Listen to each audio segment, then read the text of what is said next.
Yes, thanks for coming back to Classic Dirt Bike TV and to our continuing coverage of the 2025 Telford Classic Dirt Bike Show.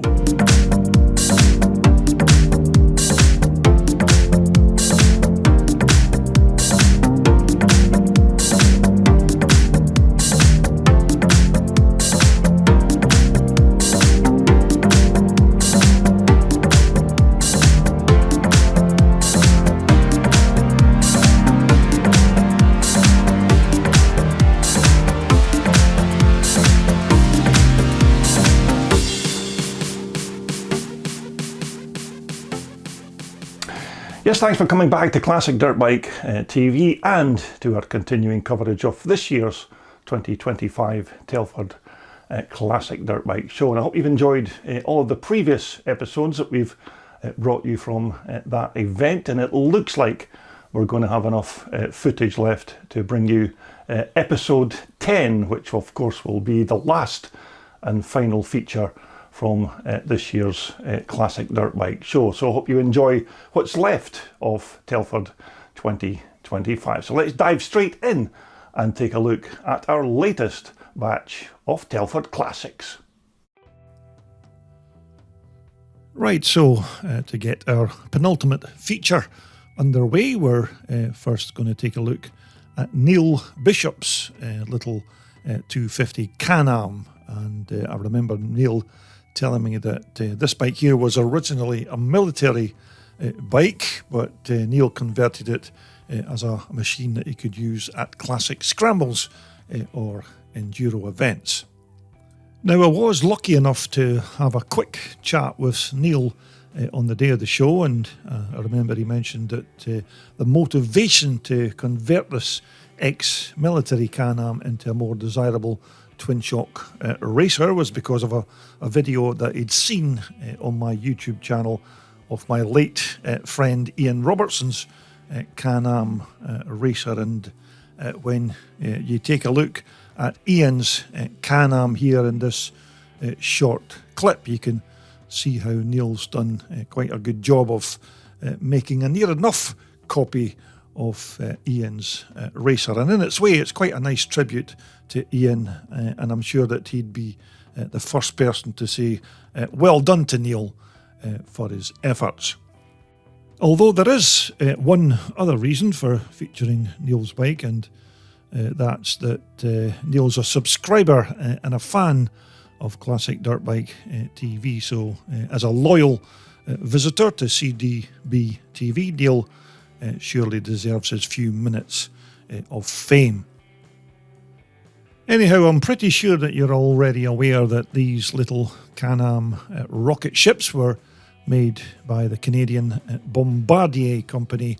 and the actual name Can-Am all really came about when the Bombardier company decided to have an in-house employee competition to try and come up with an apt name for the up-and-coming anticipated Canadian and American market sales, and Can-Am was the chosen title, although the Can-Am name was already being used in car circuit racing in the USA, so Bombardier had to then apply for a license for its use. Now, I do remember on the information that Neil supplied with this bike, he had it stated as being a 1981 bike, but this converted version here looks like it's probably based on the earlier 1970s MX1 Can-Am, maybe a 1975 bike or thereabouts, because as I remember, most of the 1981 MX6B Can-Ams of that year had the orange frame, mudguards and fuel tank. But nonetheless, Neil's still made quite a good job of making what was initially a dull green painted military motorcycle into a weekend racer that you can now use at various vintage enduros or classic scramble events. And it's quite a good story that Neil was inspired to convert the old army bike into this kind of replica of a machine that Neil saw on my YouTube channel. So well done to you, Neil, and it looks like you've got yourself a nice little weekend race bike. Okay, so these next trio of old flat trackers didn't seem to have a club or organisation linked to them, so I'm assuming that these are all individually owned. So we're going to begin by taking a look at Chris Woolley's 1965 or 66 Hagen C15 BSA grass track racer. And as you can gather, another one of those old school grass track machines with a chassis that was built by the legendary Alf Hagen, which is more or less the same guy who now has the Hagen Shocks company. But back in the day, if you needed a grass track or a speedway chassis built, then Alf Hagen was certainly the man to see. Anyhow, because this engine is deemed to be a C15 BSA, I'm assuming that it's a 250 and much the same motor that was fitted into the BSA C15 road bike of that same period. Although I expect that this four-stroker here will maybe have had a few tweaks to try and improve on the 15 or so horsepower that the standard road bike produced. Now, in terms of fueling our Hagen BSA, I'm pretty sure that it was still gasoline that was used on these smaller grass trackers, as opposed to the more volatile methanol that was used on the big four-stroke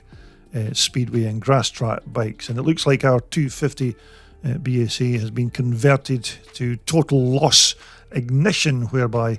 instead of a magneto to provide the sparks, it's just a simple battery and coil. And of course, when the battery goes flat, then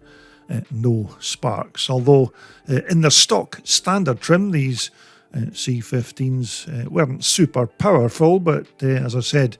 with a few tweaks and a bit of basic tuning, these old 250 engines could certainly be made into a decent grass track power plant. And once again, because speedway and grass track races are usually over in the blink of an eye, naturally you only need a very small fuel tank that can keep the bike going for just maybe 3 or 4 laps. And this alloy gas tank will probably only hold a few litres, but it's still more than enough to have a bit of fun on and to keep our 250 BSA engine ticking over. So with regards front suspension on our Hagen Racer, naturally you don't need masses of travel or be able to adjust things like rebound or damping, because normally these bikes under flat track speedway brothers don't normally encounter things like holes in the track or big obstacles. So the suspension fitted to these bikes are very minimalist, as you can see. Although you can still use things like these rubber bands just to try and give you the impression that you have some kind of suspension damping here at the front. And because these bikes will be running on relatively flat tracks, you don't need super high quality shocks here on the back as well. And these old school basic dampers are perfectly adequate for this bike's purposes. And also this grass tracker appears to have quite a small rear sprocket as opposed to some of the bigger speedway machines. And here at the front of our grass tracker, a very simple old school, quite small drum and shoe front brake. But I'm assuming that this white plastic cover here is used to deflect all of the debris that's thrown up from that front wheel and try and protect that precious BSA engine. But I must say this is certainly a very interesting old classic there, with that rare Alf Hagen built chassis and that vintage BSA C15 engine to power it. And although this may not be as powerful as maybe a bigger 500 or 600 four-stroke single. I'll still bet that that 250 BSE engine will still provide enough power to put a smile on the rider's face when he's slipping it and sliding it around those flat tracks. Now, this was another quite interesting machine, which is yet another kind of flat tracker, but its official title on the information board that was with the bike said that it was a sand racer, and it's based around a 1991 DT125R Yamaha two-stroke engine, and it's said that this bike here is currently being ridden by Dave Holt and Steve Lomas. Anyhow, as I mentioned, this sand racer here is powered by that DT125R Yamaha engine, and it's probably fair to ascertain that the chassis and the swing arm are also from that same model and year of bike. But naturally, this particular DT has had quite a lot of changes and conversions to change it from what was in 1991 a small Yamaha 125 trail bike into this quite radical looking purpose-built flat track sand racer. But back in 1991, this little compact DT125R two-stroke reed valve engine, as far as I remember, had a 6-speed gearbox, electronic ignition, and auto lube lubrication. Now, in that year, these 125s wouldn't have exactly blown your socks off in terms of their power output, because I think these engines only pushed out around the 14 horsepower mark in its stock standard trim, although our particular Yami two-stroke might have had some kind of tuning or upgrades to make it into a more powerful race engine. But without that information, we can't really tell if that is indeed the case. And so here at the front end of our DT125 racer, we've got a more conventional pair of forks than we had on our little BSA grass tracker previously. But as to what make or even type these forks are, unfortunately, I don't know. But the 5.1 wheels reference on this bike is probably in association with one of the bike's riders called Steve Lomas, who I know has his 5.1 wheels franchise, whereby Steve builds all manner of motorcycle wheels, including the ones fitted to our Yamaha, which, as you can see, have no front brake this time round. And as we make our way onto the fuel tank on our Yamaha sand racer, which is obviously not the original DT125R tank that was fitted on the trail bike, so I expect that this tank here has been custom made to fit around the bike's frame. And up here in the pilot's seat, quite an interesting set of controls with the usual clutch lever, and just below it that HEL lever that I assume is for the bike's hydraulic rear brake. And over onto this right hand side, we've got a nice throttle gasser, which is made by Foxy Race Products, who specialise in producing components for all manner of flat track bikes like speedway and grass trackers. And that little black button there on the top of the twist grip is an engine cutoff switch, which the rider simply wraps the cord around his right wrist, and if he was ever to fall off the bike and become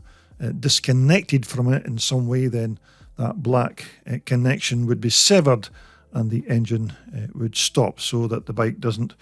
fly away by itself and cause damage to property, or worse still, watching spectators.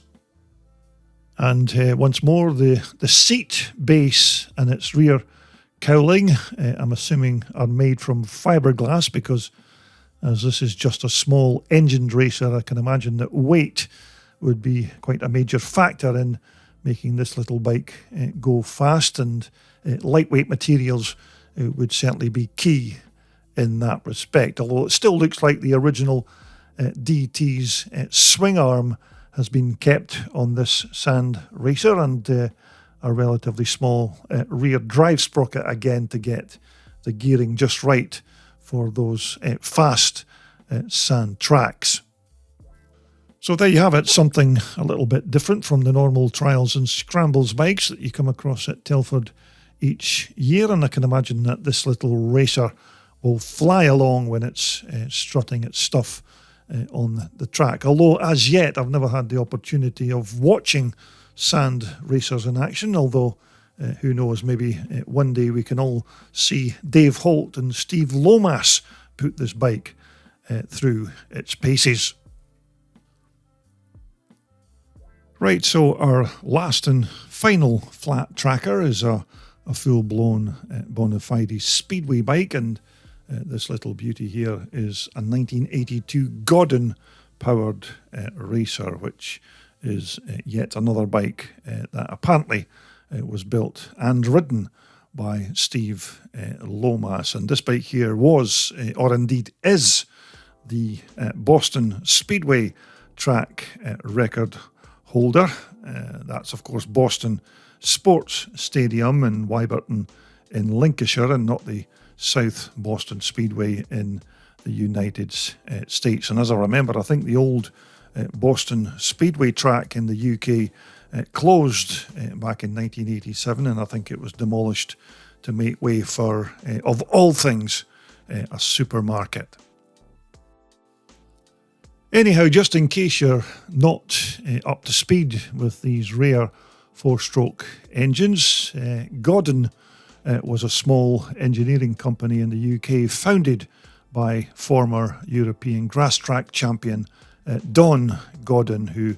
I think initially set out by making speedway and grass track chassis, but he soon very quickly progressed into making these super powerful engines, and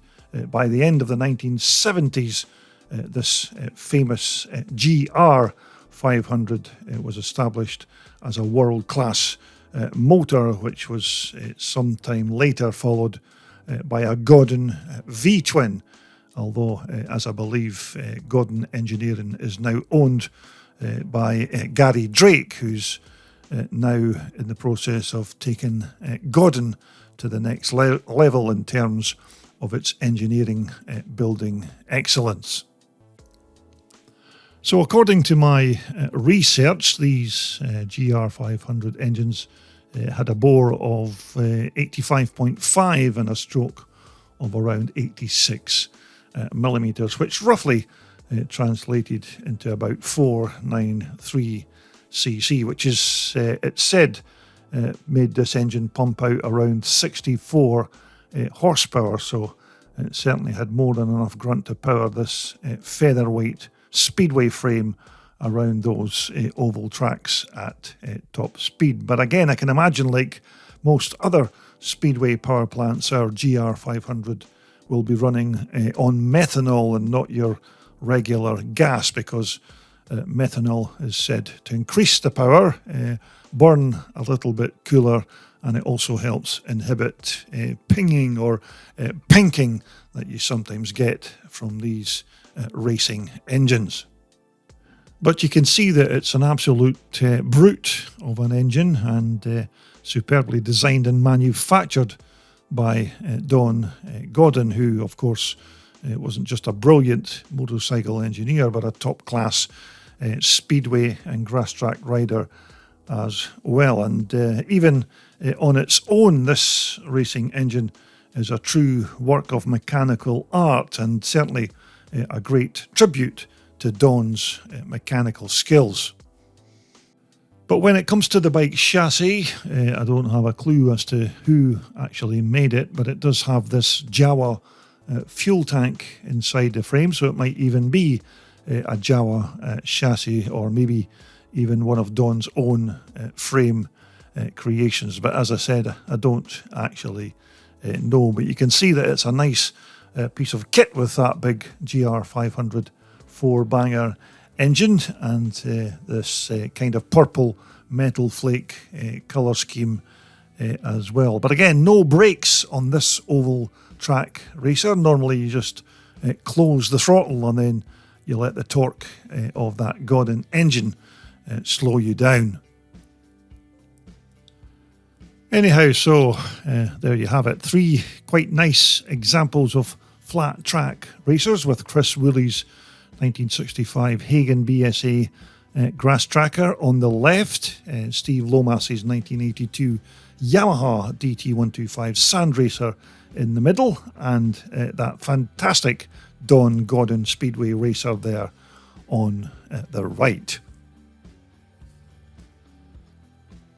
But this was another classic that was being offered up for sale over the weekend of the show, an old late 1970s or maybe early 80s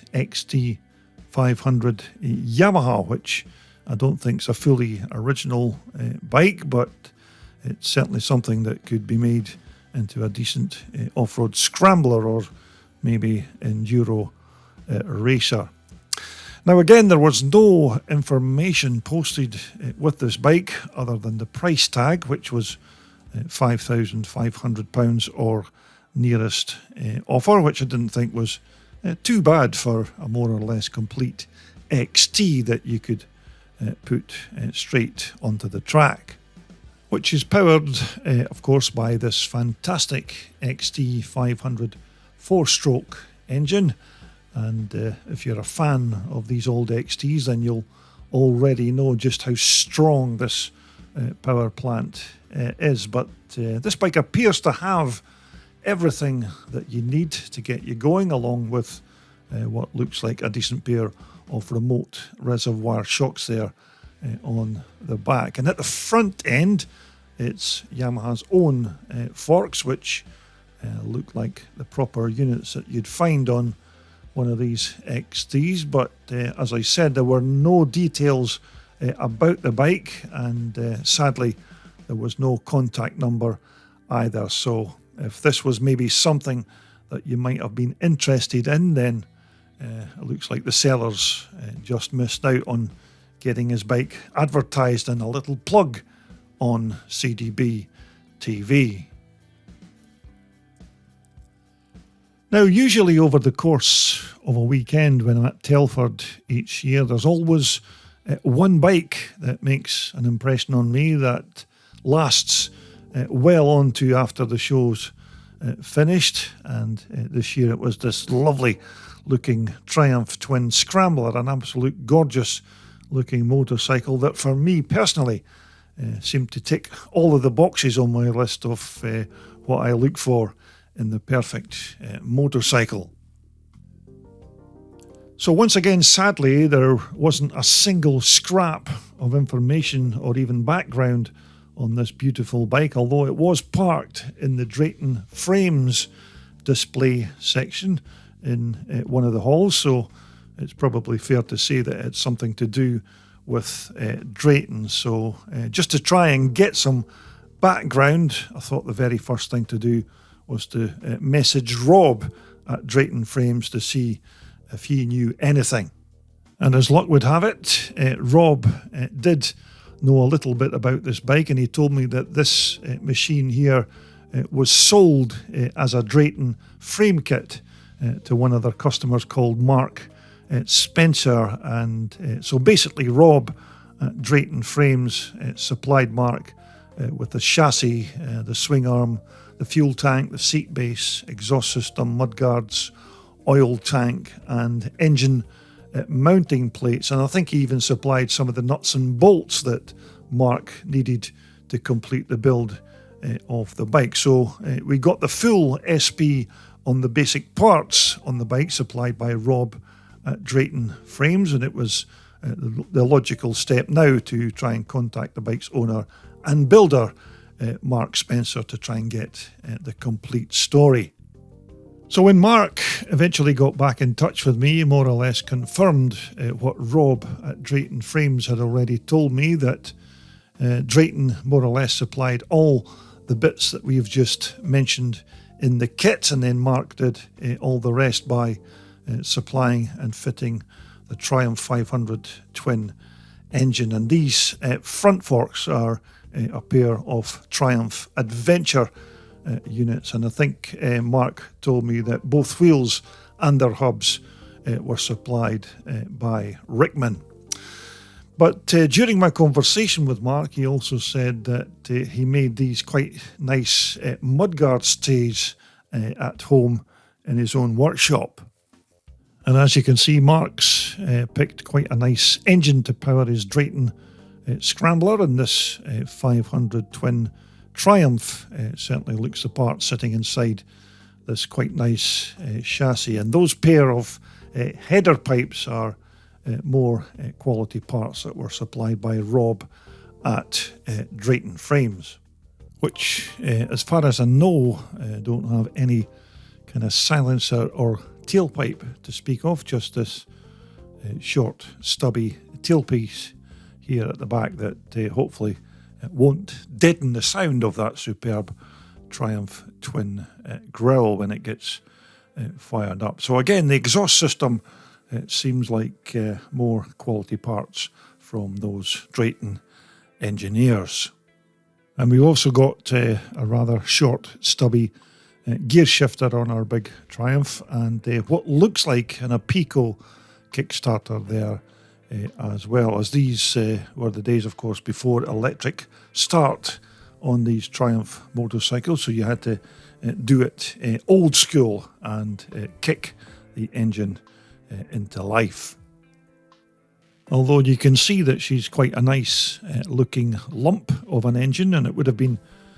good to actually hear this Triumph twin running, but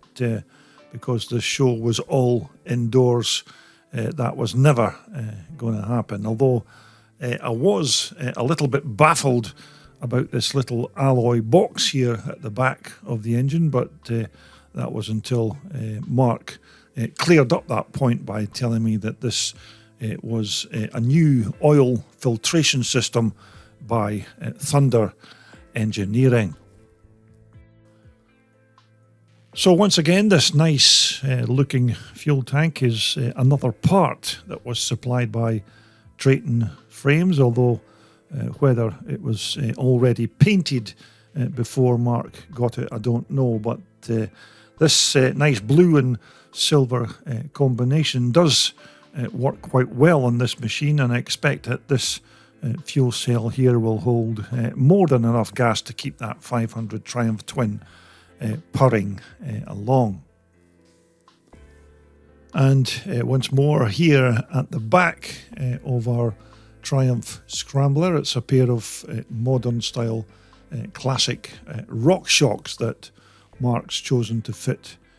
to his Triumph twin. And up at the front as well, we have all of the usual controls that you need to either use this bike on the road or even on the racetrack, with some quite nice handlebars there, grips, levers, and of course a digital speedometer and lights as well, just in case you want to venture out on this lovely machine after dark. So again, that's another outstanding example of a British-made Triumph twin with that Drayton manufactured rolling chassis and the fantastic Triumph 500 engine. And I'm sure if the great Steve McQueen was still around, I'm sure he would approve of this bike, as these were the kind of style and brand of bikes that Steve had in his collection, which to be fair, I think most of them were Rickman's and not necessarily Drayton bikes. But I'm sure that if you got a quick look at this Mark Spencer machine, then I'm sure that Steve would be right on the phone to order one immediately. Anyhow, for me personally, I think I'd have to wait until I won the lottery before I'd be able to hand over the necessary funds needed to secure one of these big beauties, because I'm assuming that these bikes wouldn't be cheap considering the quality parts that they're made from. But nevertheless, as I said earlier, this was without doubt one of the best looking bikes of the weekend in my opinion, and although it wasn't a full-blown scrambled racer like most of the ones that were on display, I think if I had to pick one to take home, then this Mark Spencer bike would certainly be my number one choice, mainly because it seemed to have everything that you could ask for in a motorcycle: a nice high quality steel chassis, an iconic Triumph twin engine, and of course looks to die for, and a bike that you could not only use at classic scrambles or enduros, but something that you could pose with on the highway and impress some of those jealous onlookers. So for me, this is the perfect bike to conclude this episode 9 from Telford 2025. Right, so we have one final selection of bikes to take a look at before we conclude our walk around the Telford show, and these are just a few that you're going to be seeing in episode 10. So if you've not already subscribed to my CDB TV channel, then now is certainly the time to do it, because that way you won't miss out on the last and the final episode from our coverage of the Telford Classic Dirt Bike Show 2025.